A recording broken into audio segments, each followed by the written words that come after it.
Next. I'd like the Holy Spirit, please. Purpose? Sorry? Why do you want the Spirit? Well, I guess just to get through the day. Strength to handle life. Well, that hardly sounds like a worthy use of the Holy Spirit's precious time, now does it? Next. But Next! Purpose? I'd like the Holy Spirit to commune with God.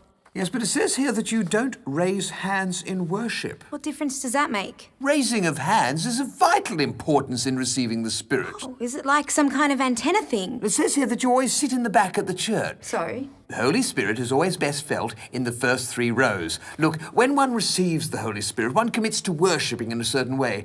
Obviously, you don't have that kind of commitment now, do you? Next. Are you serious? Next. Are you insane? Next! I've got this great idea for this sort of contemporary interactive art thing, and I think the Holy Spirit could help.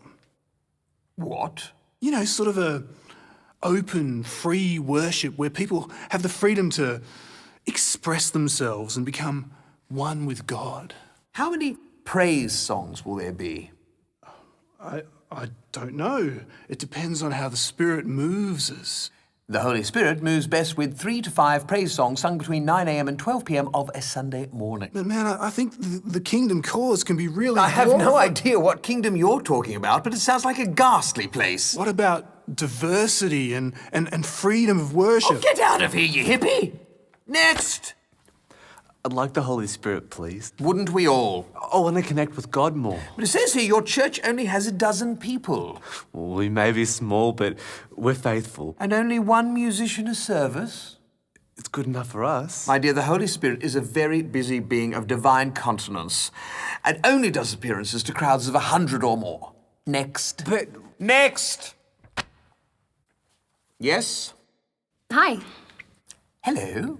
I was just wondering why you denied all those people. What? The Holy Spirit. I was just wondering why you denied all those people.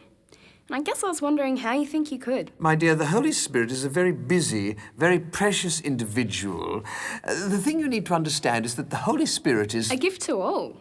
Free to all, and enough for all. Just because a person doesn't worship like you, or doesn't have a church like yours, or doesn't need the Spirit in the same way as you, doesn't make the Spirit any less open to them. He's a gift for all believers. You genuinely think that the Holy Spirit would waste his time in those ways? Yeah, except I don't think it's a waste. And I'm fairly sure he doesn't either. Just who do you think you are? A child of God. And whenever I need the Holy Spirit, he's there for me. No jumping through hoops, no needless bureaucracy. And I do need him. A lot. Pretty much all the time.